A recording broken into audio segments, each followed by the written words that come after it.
Good morning and welcome to today's class. I hope you had a fruitful vacation amidst lockdown and had revised well. This class is basically a revision of all the topics we had done earlier. So let us recall the few topics done earlier in order to have a better understanding of the further topics. We will revise if, switch and for, and we will also revise the syntax of the buffer reader and the scanner classes in order to input the values. So children, what is an if statement? In Java, an if else statement is basically a control statement which is actually a conditional decision making statement in order to make a decision. That means if a condition is checked and if it returns to be true, then a set of statement 1 is executed. If it is not true, then another set of statements will be checked and executed. If that is also not true, then the other set of statements would be executed.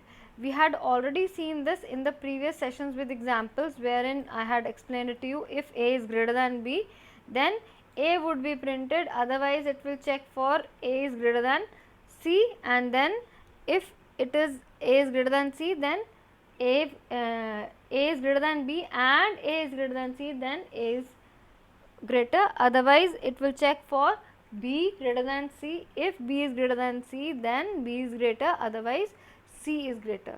So this is how the if else statement works. Now let's see it with the if else if ladder also. Now if the condition 1 is true, then the statements or the body of the if loop of condition 1 would be executed, otherwise it will jump to else if condition 2 and it will check for the condition 2. If it is true, then the body of the second loop, that is the second block, would be executed. If it is false, then it will come to the third condition and the block of the third block would be executed, and if it is also not true, then the fourth block would be executed, which is under the else part. So this is how the if else if ladder works. Now let's see the nested if. Now nested if, let's see it with the flow chart. If condition 1 is true, then only the condition 2 will be executed. If condition 2 is true, then the statement 1 would be executed. If condition 2 is false, then statement 2 would be executed, and in any case after the execution of statement 1 or statement 2, statement x would be executed. Now children, if condition 1 itself is not true, then it will not go to condition 2, rather it will come on the statement 3 and further to the statement x, and whatever statements are below the statement x would be executed. Let's see with the syntax. If condition 1 is true, then it comes to condition 2 and executes the condition 2 if it is true, otherwise it will execute the else part of the condition 2. But if condition 1 itself is not true, then the else part of condition 1 would be executed. Okay. Now let's move further and see the switch case. In the switch case, we have the case values instead of the other different types of statements. Now switch, this expression would actually take an integer or a character. So this switch, then either an integer or a character, then case value 1 would actually have value 1 would be either an integer or a character in single quotation marks and integer as an integer, and then statement 1, then break, then case value 2, statement 2, and then break. If we do not have a break over here, then it would basically be a fall through case and it will fall through and the other case would be executed as well. Now if case value n is executed, after the case value n the break would be there, and in the after that we have the default. In the default we don't have a break because the because this is the last statement of the switch case and we do not have a break after it. If you want to write, you can, but it is not compulsory for you to write. Now let's see this with the example which we had already done. Over here I have taken a variable as public void I have taken a function as print day, and int day of the week is the variable which I have taken. Now the same variable I have passed it over here. The int day of a week basically is an argument which is being passed to the function print day, which you had been doing earlier in previous classes. Now case 0 means Sunday, case 1 means Monday, case 2 means Tuesday, case 3 means Wednesday, and so on. And if it is none of these cases, then it will display an error and then break. Now over here I have written a break, but even if you don't want to write, it will be fine because this is the last statement. But if any of the above breaks is not there, let's say I don't have a break after Sunday, then in the case of 0 case also Sunday will be printed as well as Monday, and in the case of 1, what will it print? Only Monday. So this is how it will work. Okay, let's move further and see the for loop. How the for loop works. Basically for loop is used for iterative statements. It is used to repeat a statement a number of times. That means, let's say if I have a statement to be printed, let's say 10 times, so that print statement would go inside the for loop and that will be executed for 10 times. Now the syntax of for loop is as for initialization, then condition, then updation. Now initialization is basically it will initialize the values, condition will check for the condition, and updation will update the counter variable. So if after initialization it checks for the condition, if the condition is true, the body of the for loop is executed. If the condition is not true, then it will come and it will be false, and the 3b part, that means if false part, will be executed and it will come out of the loop and the statements outside the loop will be executed. But if it is true, it will execute that and it will go up and increment the value or decrement the value, whatever the condition is. That means the updation would take place and the update expression would be executed. After the updation, it will again check for the condition and perform the same task. If it is true, then number 4, that is the body of the loop, would be executed. If it is not true, then it will come out from here from number 6 onwards and come to this 3b part, and if false would be executed and it will come to number 7 and the statements outside the loop would be executed. So this is how the for loop works. Now let's see the syntax of the scanner class. In this program basically I have tried to incorporate all the different types of inputs, that is a number, a decimal number, a name, and a character. Now enter a number. If I have to input, first of all, if it is a scanner class, you have to include the util package, and after the util package you have to write down the syntax of the scanner class. Scanner sc is equal to new of scanner. Then I have written the message as enter a number. Next int function is basically the function used for the scanner class to input a value, that is as a number. If it is a decimal number, then you have to use next float. In the same way you can use next double also, or next long, or next short. This way you can input the values. If it is a name, enter a name, then you have to use next line function in order to input a stream of values. That means a regular character of values, regular stream of values. And if it is a character like single a, or a character as b, or like kind of, in case we have section a, section b, so in that case this is the syntax sc dot next. Now next is the function dot caret. Caret will actually extract the character at the first place, that is at the 0th place of the string. So whatever, if you input a string also, then also it will not make a difference. It will only extract the first character of the string and store it in the variable c, which is defined as char. And this, after that I am trying displaying all the values. This is how we input the values using the scanner class. Let's see how to input the values using the buffered reader class. Now in the buffered reader class, over here I have included the IO package. Then the syntax of the buffered reader class, buffered reader br is equal to new of buffered reader, new input stream reader system dot in. then name of person, read line, then number, then decimal number, then character. Now read line is basically used to enter the name kind of city name, student's name, school name, etc.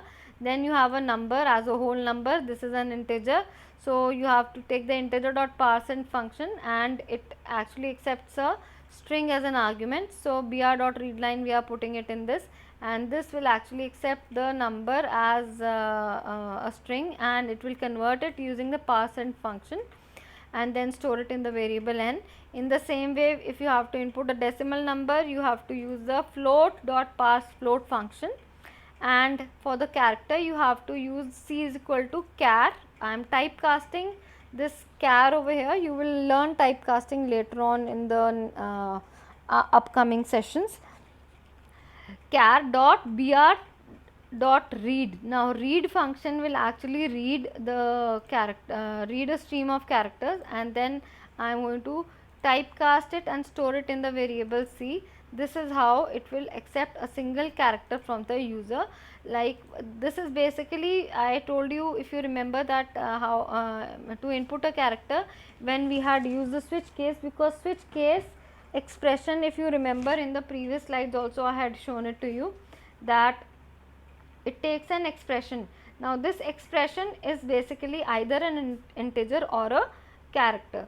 In that case I had explained this how to enter a character over here. Okay, so now let's see how to incorporate all of these in a single program. Let's see. Write a Java program to do the following as per the user's choice. If choice is 1, print all numbers in descending order from 20 to 1. If choice is 2, input a number and check whether it is divisible by 7. Now children, the first thing you have to check over here is that you have to see whether you have to include a switch case or an if statement or a for. Now over here the question says write a Java program to do the following as per the user's choice. Now user's choice means a menu driven program, that means a switch case is mandatory in this case. So you have to use a switch case, that is for sure. Let's see the further program, what it says.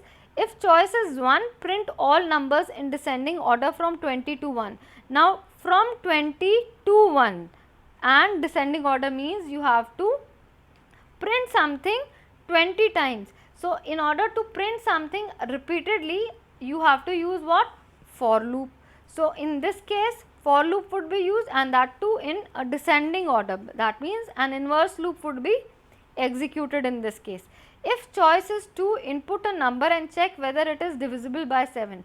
Now divisibility is checked using the if statement. So an if would also be incorporated in this program. So children, it's very clear from this question. Once you again look into that, you have to incorporate the switch case also, the for also, and the if statement also in this program. So basically all the three are included in this program. Now let's see how we go about it. Now the program, I have created a menu over here. I have used the scanner class for inputting the values. Enter 1 to print all numbers in descending order. Enter 2 to input a number and check whether it is divisible by 7 or not. Now I have asked the user to enter his choice. When I enter my choice, it will store it in the choice variable, which is incorporated as an expression in the switch case. Now switch ch, it says switch ch case 1. Case 1 is again, now what was case 1 saying? It was saying print all numbers in descending order from 20 to 1. Now I have started the loop from 20, x is equal to 20, x is greater than equal to 1, x minus minus. Why minus minus? Because we have to decrease, it is a descending loop. We have to start from 20, then minus minus, then 19, then 18, and so on till 1. So we have to print every time the value of x. So that statement which has to be printed number of times has to be incorporated inside the for loop. So this statement would go inside the for. So over here after this statement is, I have written a break. Now let's see how it works. I say x is equal to 20, x is equal to 20. Is 20 greater than equal to 1? Yes, it is greater than equal to 1. So it will print what? System.out.println 20. It will print 20. Now it will go up, it will do x minus minus. When it is x minus minus, the value of x becomes 19 in this case. When the value of x becomes 19, it will again it will check for if it is 19 greater than, is 19 greater than equal to 1? Yes, 19 is greater than equal to 1. If 19 is greater than equal to 1, the condition is true. If the condition is true, it will again print 19, and now it will again decrease the value of x and it will become 18, and in the same way it will continue till 1. If it will continue till 1, then it will when it reaches 1, it will check for, is 1 greater than equal to 1? Yes, it is equal to 1. Now if it is equal to 1, what will happen in this case? It will execute 1 and it will decrease the value. Now it becomes what? 0. When it becomes 0, it says 0 is greater than equal to 1. No, it is not equal to 1. It is less than 1. Neither it is greater than 1 nor it is equal to 1. So it comes out and reads the statement after the for loop and it encounters a break. Break means it will come out of the switch case. This is how case 1 would be executed. Now case 2. Case 2 is enter a number. Now enter a number and check whether it is divisible by 7 or not. If I have entered a number, after I had entered the number, I have to check for the divisibility. Now divisibility is used to modulus operator is used to check for divisibility. Now in this case n percentage 7, that means the number would be checked with the numbers divisibility would be checked with 7. If it is equal to 0, it will print the number is divisible by 7, otherwise it will print the number is not divisible by 7. Over here children, I have incorporated a break after case 2, but since it is the last case, even if I do not include this break, then also it will work perfectly. So this is how the program will work. Now let us see the few more programs which I have given you for practice. Now what the program says is, write a Java program to do the following as per the user's choice. If choice is 1, input 2 numbers and print the sum of all numbers between those numbers. Now over here for case 1, you have to do what? Input 2 numbers and you have to print the sum of all the numbers between those two numbers. Let us say the numbers is 7 and the other number is, let us say, 30. So you have to print the sum of all the numbers between the numbers. You can it is your choice, this is your liberty, as I have not written over here whether the numbers should be included or not. So it would be your choice whether to include the numbers or not, 7 and 30. But you have to keep on adding the numbers. You have to use an accumulator over here to keep on adding the numbers, and once those numbers are added, then you have to print that sum. If choice is 2, you have to print the first 5 multiples of a number entered by the user. Now first 5 multiples of a number are different from the first 5 factors of the number.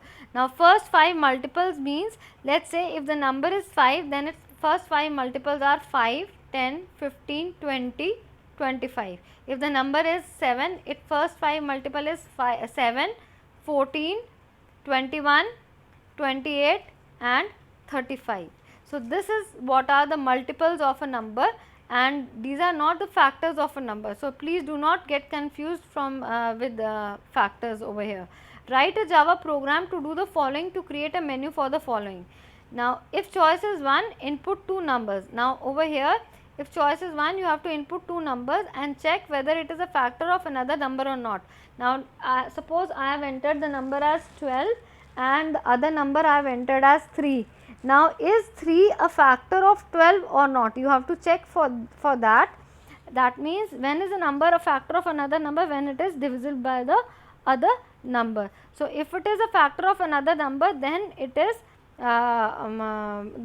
this purpose of case 1 would be solved. If choice is 2, print first 5 factors of a number entered by the user.